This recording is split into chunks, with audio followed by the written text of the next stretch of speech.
Hello again, another video on the break-even point, but this time we're going to talk about the time value of money. If there is an interest rate is given to you in a project, or you want to consider the interest rate in your project, that's going to give you a more accurate result, of course.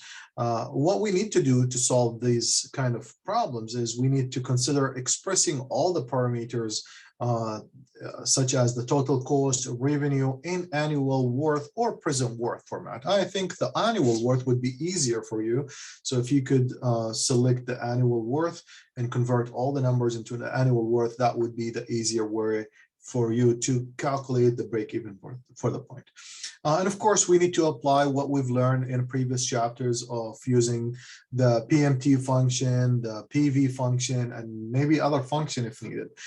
So we're still going to use it.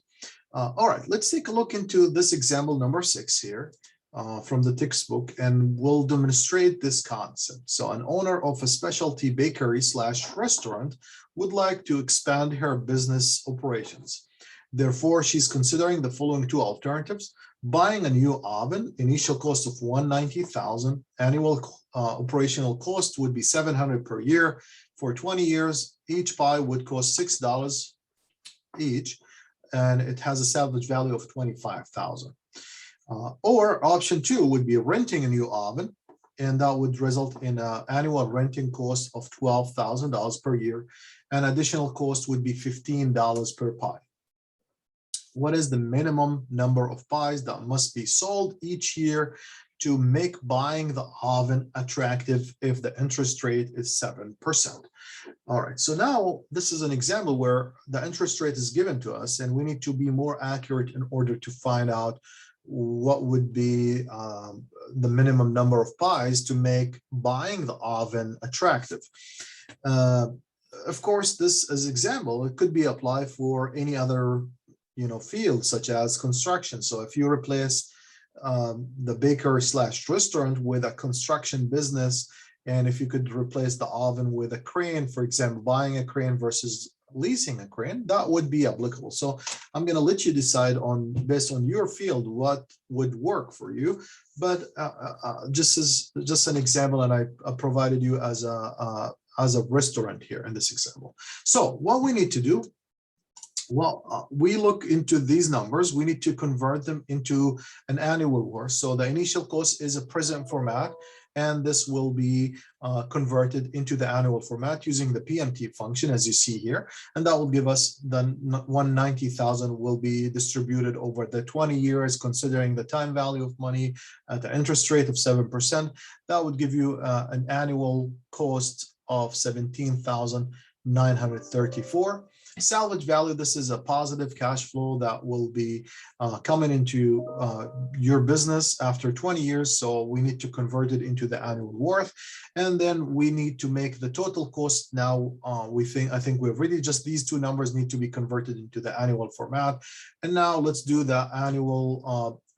Let's find the CEP, this cost equalization point, using the total cost for alternative 1 equal the total cost for alternative 2. And what I'm going to do, I'm going to switch to Excel here. That will give you an idea on how you could use Excel to solve this problem. All right, so for this example, so we have the cost calculated using the PMT function, as you see here, 20 years, and we selected the 190,000, and the salvage value, it's a positive right there. So once we build the equation, the total cost for 1 equal the total cost for B, we will get this equation: negative 17,934 minus 700, that's the operational cost, plus the 609, that's coming from the salvage value. Again, the salvage value, we use the PMT function here to distribute the 25,000 over the 20 years. Minus 6, the $6 is the variable cost, and make it equal to negative 12,000 minus 15 times X. Again, the variable cost is $15 per pie. That's in case if we need to rent the oven. And now we solve the equation for X. That will give us the 669 as the CEP, the cost equalization point, which means now in order to justify buying the oven, they have to make at least or more than, they should be making more than 670 pi per year in order to justify buying the oven.